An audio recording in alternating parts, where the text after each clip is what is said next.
万卷书不如行万里路，道听途说不如听我说说。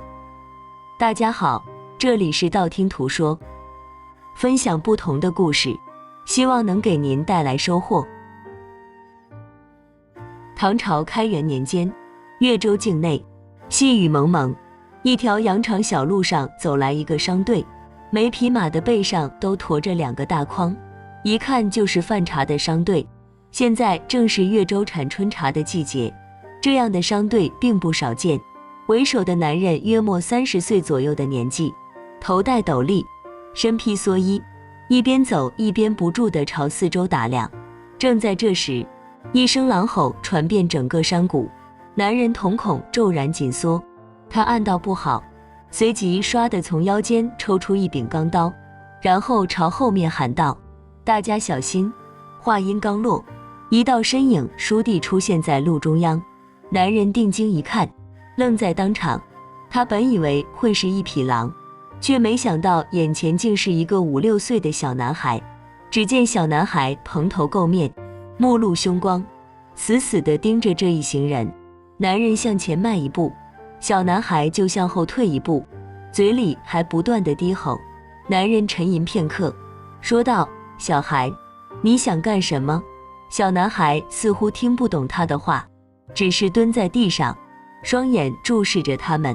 一个伙计凑过来，对男人说道：展鹏少爷，这是什么情况？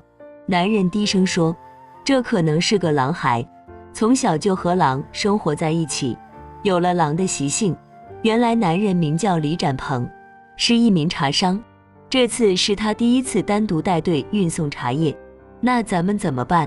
咱们得快些走。刚才一声狼吼，应该就是他在向狼群发出信号，如果被狼群包围，咱们可就凶多吉少了。说完，他朝后一招手道：你们护着马匹先走，我来对付他。李展鹏收起刀，直奔小男孩跑了过去。小男孩见状不退反进，也朝李展鹏奔去，眼看2人就要撞在一起了。霎时间，小孩突然双脚一蹬，直接扑倒了李展鹏，2人同时倒地，滚了出去。小男孩刚要站起，脚却被一只大手紧紧抓住，随着那只手用力一扯，小男孩又重重摔倒在地。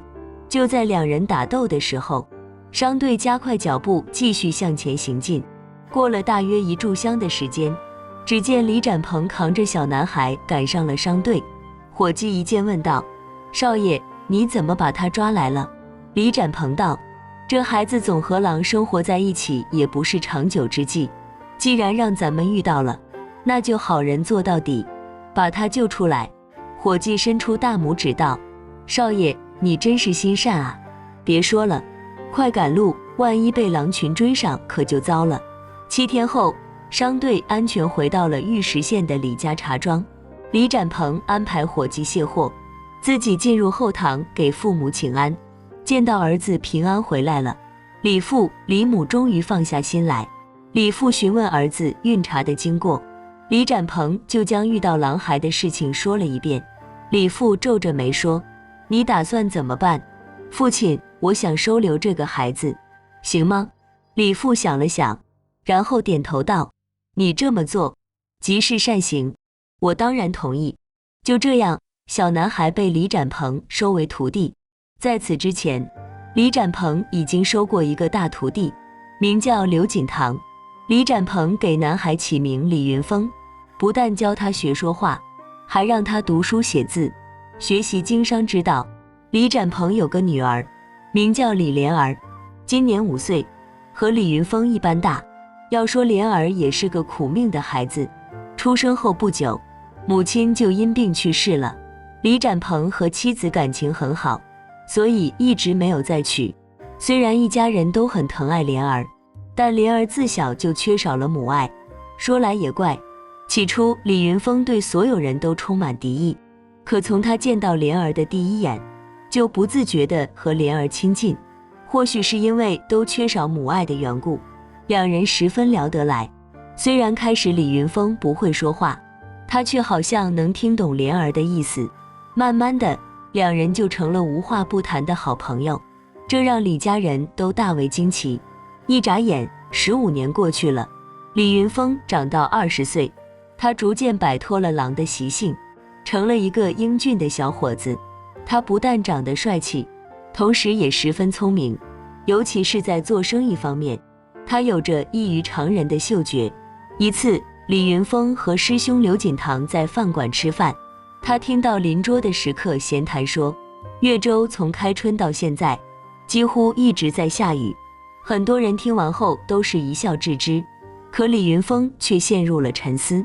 刘锦堂见他不动筷，就说：“云峰，快吃吧，再不吃菜就凉了。”李云峰猛地扔下筷子，拉起刘锦堂就跑回了家。他一进门就对李展鹏说：“师傅，越州连绵阴雨，各地的茶商一定会认为越州茶叶减产，从而花高价囤积茶叶。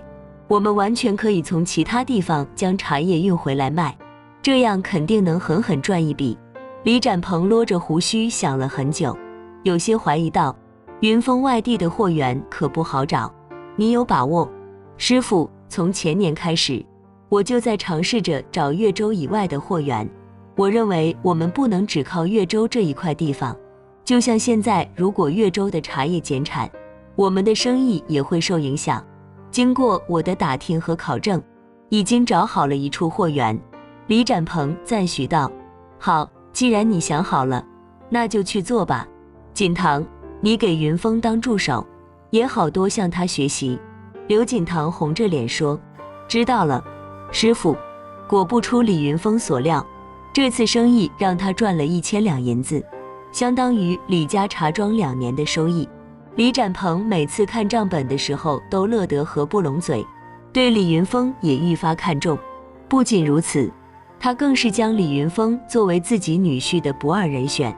李云峰自小和莲儿两小无猜，现在2人都已长大，早已互生情愫，芳心暗许，这些李展鹏也都看在眼里。这天正好赶上李展鹏的50大寿，一家人围坐在一起。李展鹏多喝了几杯，他红着脸对李云峰说：“云峰，你觉得莲儿怎么样？”李莲儿听到父亲的话，赶忙娇羞地低下了头。李云峰也愣在当场，想了半天，他才说：“莲妹在我心中一直都是世上最好的女子。”李展鹏闻言笑道：“那我就做主将莲儿许配给你，等将来我100年之后，这李家茶庄也都由你来掌管，怎么样？”李云峰赶忙站起身，抱拳道：“师傅，您放心，我一定会对莲妹好的。”李展鹏微笑着重重拍了拍李云峰的肩膀，然后转头对刘锦堂说：“锦堂，你是大师兄，将来一定要好好辅助云峰。”刘锦堂赶忙站起身，说道：“师傅，我一定会尽自己所能，帮助云峰振兴李家茶庄。”李展鹏欣慰地点点头，他笑着说：“以后李家就全靠你们了。”可就在7天后的清晨，李展鹏正在熟睡，猛地被一阵急促的敲门声惊醒。他赶忙下地打开门，只见刘锦堂满头大汗地站在门口。他大声道：“师傅，不好了，师弟他不见了！”李展鹏闻言抓住刘锦堂的肩膀，喊道：“怎么回事？你快说清楚！”刘锦堂说：“师傅，今天早上我一睁眼就发现师弟不在床上，我以为他去茶庄忙活了，可等我穿好衣服，却在桌子上发现了这个。”说着将一张纸递了过去。李展鹏打开纸一看，上面写着：“师傅，请原谅我的不辞而别，我经过反复考虑，还是想去外面看看，去更大的世界闯荡闯荡。我知道这么做对不起您和莲儿，师傅告诉莲儿，不要等我了。”看完信，李展鹏一把将纸撕得粉碎，他怒吼道：“李云峰，你真是个白眼狼！”正在这时，李莲儿也闻讯赶了过来，她哭着说：“爹，云峰哥真的走了。”李展鹏轻声道：“莲儿，不要伤心，为这种人不值得。”李莲儿一听，顿时泪如雨下，转身跑回房间。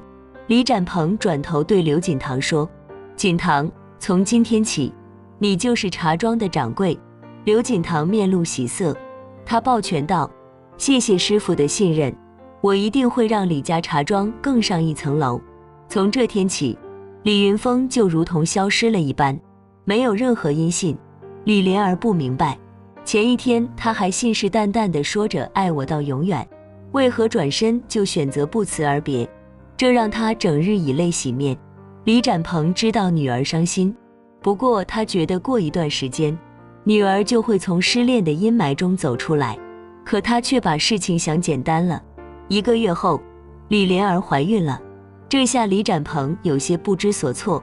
他当然知道一个女子未婚先孕的后果，这事要是传出去，不但女儿的清白毁了，就连李家的脸面也全部丢光了。李展鹏连续几天吃不下睡不着，可始终想不出对策。这天傍晚，他正在屋中发愁，一阵敲门声打断了他的思绪。李展鹏平静地说：“进来。”门被推开，刘锦堂走了进来，他抱拳道：“师傅，有什么事吗？”“师傅，我要娶师妹。”此言一出，李展鹏的心瞬间收紧，他试探地问：“锦堂，你在开玩笑吗？”“没有，师傅，我是认真的。其实我一直都喜欢师妹，我知道她怀了云峰的孩子，可我并不在乎。锦堂，你可要想清楚啊！”“师傅，如果没有想清楚，我今晚就不会来。”李展鹏猛地站起身，他盯着刘锦堂看了半天，这才缓缓地说道：“锦堂，委屈你了，没什么可委屈的，能和心爱的人在一起，我很开心。”第二天，李展鹏把和刘锦堂的对话告诉了女儿。一开始莲儿是不同意的。李展鹏说：“莲儿，这是目前唯一的办法，你即使不为自己考虑，也要为肚子里的孩子打算打算。”一提到孩子，莲儿不说话了。李展鹏继续说：“你总不想孩子出生后就没有父亲，长大了也受别人的嘲笑吧？”莲儿一语皆无，只能勉强点头。5日后，李莲儿和刘锦堂匆匆举办了婚礼。婚后，刘锦堂对莲儿非常好，其实在他心中，确实一直喜欢着莲儿，只不过莲儿的眼里始终只有李云峰。几个月后，莲儿顺利生下一个男孩，并且给孩子起名叫刘云浩。刘锦堂对莲儿百依百顺，可对这个儿子却不好，连看都懒得看一眼。日子就这么一天天的过着。一晃2年过去了，刘锦堂和莲儿过得并不幸福。他能容忍莲儿的心不在焉，却容不下他和李云峰的孩子。刘锦堂一直想有个自己的孩子，可莲儿却说他已经有了云浩，不想再生了，因此不肯与他同床共枕。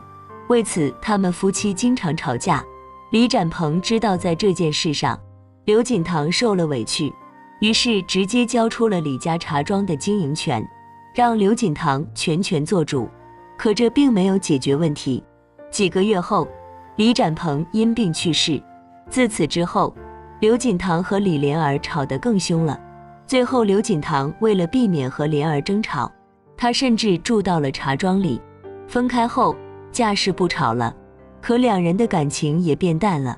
不久后的一天，刘锦堂突然回家，他对莲儿说道：“莲儿，我日夜操劳，再过几年，我身体快扛不住了。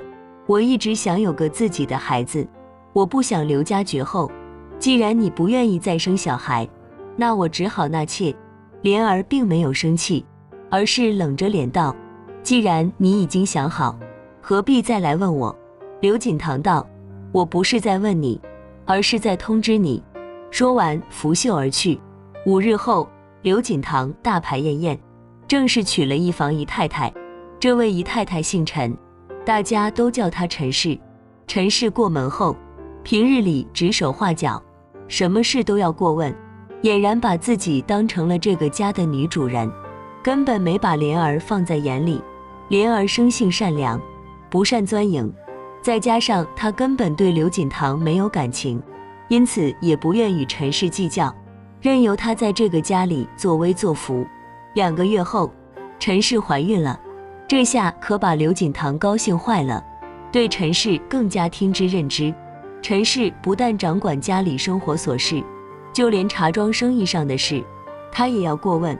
刘锦堂对此并不认为有何不妥，反而乐此不疲。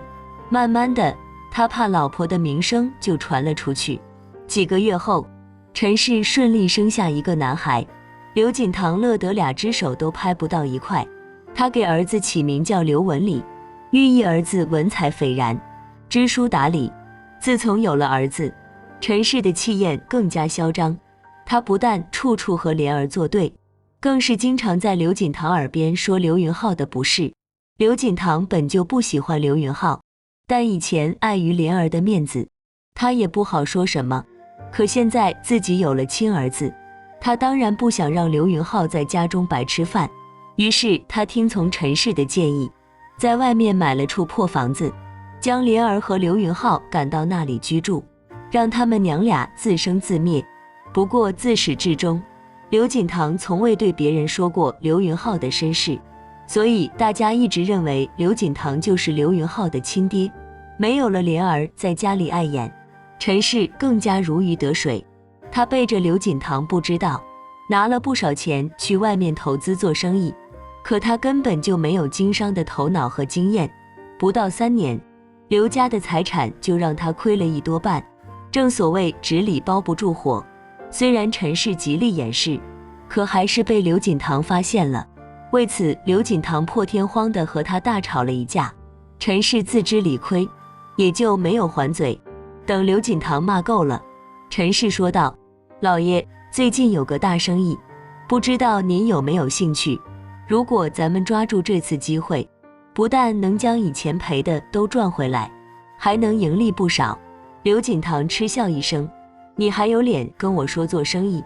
对于刘锦堂的嘲笑，陈氏也不恼怒，他继续说：“老爷，这生意是我的一位朋友从中牵线，你可以亲自把关。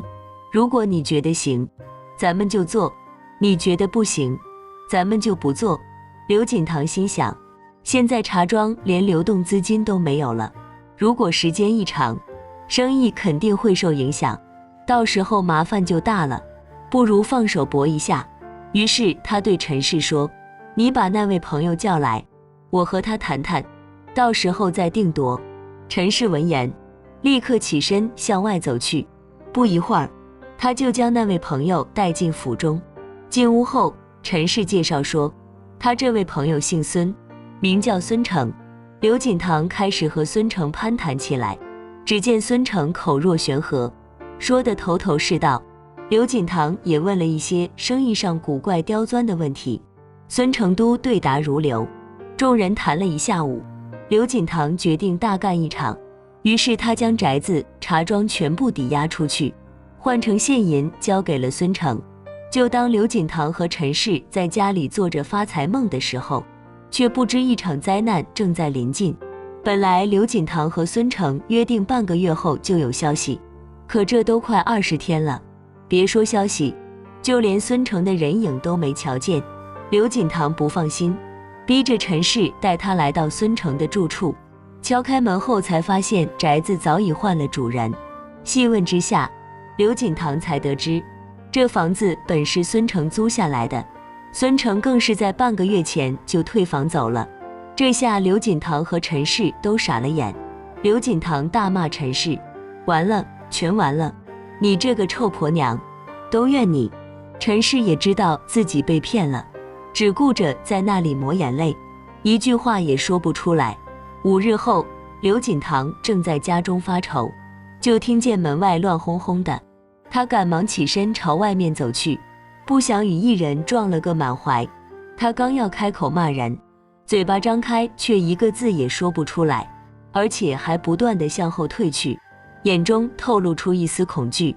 原来对面站着的正是李云峰，虽然多年不见，但他的样貌却没有太大的变化，只是双鬓有些斑白了。李云峰嗤笑一声：“师兄，多年不见，可还安好？”刘锦堂小心翼翼地说：“你，师兄不用害怕，我是人不是鬼。”刘锦堂闻言心中大定，尴尬地说：“云峰，你还活着？当然，你想不到吧？那天你将我推下悬崖，但我命大，没有死。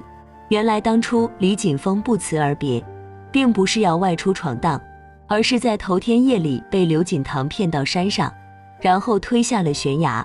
刘锦堂其实早就对李云峰心怀嫉妒，再加上师父不但要将师妹莲儿嫁给他，还要将李家茶庄交给他打理，这些都是刘锦堂不能接受的，所以他才想了这个计策，将李云峰推下悬崖，再模仿他的笔记写一封信，这样谁也不会怀疑到刘锦堂的身上。果然不出所料，李展鹏和莲儿都没有怀疑刘锦堂，而他也成功地当上了茶庄的掌柜，并娶了莲儿为妻。可他做梦也没想到，李云峰居然没有死，并且又一次站在他面前。刘锦堂怯生生地说：云峰，你想怎么样？我来拿回属于我的东西。什么东西？刘锦堂疑惑地问。李云峰从怀中掏出李宅和茶庄的地契，他笑着说：现在他们都是我的了。原来李云峰已经将刘锦堂抵押出去的宅子和茶庄全部买了回来。刘锦堂颤抖着说：原来是你。没错，就是我，孙成是我安排的。正在这时，陈氏带着儿子刘文礼走进厅中。刘锦堂生气地说：你们来干什么？这里没你们的事，快回去。陈氏却笑着说：我为什么要回去？我等这一天已经等太久了。说完指着李云峰对儿子说：文礼，这就是你的亲生父亲，快去喊爹。小文礼刚开始有些迟疑，不过还是跑到李云峰跟前喊道：爹。李云峰蹲下身，紧紧抱起小文礼，把自己的脸亲昵地贴在孩子的小脸上，眼中说不出的温柔。刘锦堂指着陈氏道：原来你也是。对，我本是李云峰的妻子，当初峰哥掉下悬崖，受了重伤，恰好被我救下，后来他养了1年多才恢复如初。本来他回到李家茶庄，想揭穿你的真面目，却发现李莲儿已经嫁给你，并且生下了孩子。峰哥伤心欲绝，那段时间是我在旁边一直照顾他，后来我们日久生情，就在一起了。峰哥想要报仇，怎奈实力相差太大，于是他去了省城发展，而我则背着他不知道，偷偷接近你，最终嫁给了你。可直到与你成亲前，我才发现自己怀孕了，孩子是峰哥的。再后来的事你就都知道了，你的钱其实没赔光，只不过被我偷偷给了峰哥。刘锦堂闻言气得差点昏过去，没想到自己到头来竟落得一场空。李云峰说：刘锦堂，你走吧，这里现在是我家了。刘锦堂失魂落魄地向外走去，可他根本没有地方去，只能在大街上游荡。走着走着，他竟不自觉地来到了莲儿的住处。这些年，莲儿和刘云浩相依为命，平日里莲儿给人缝缝补补，洗洗涮涮，勉强度日。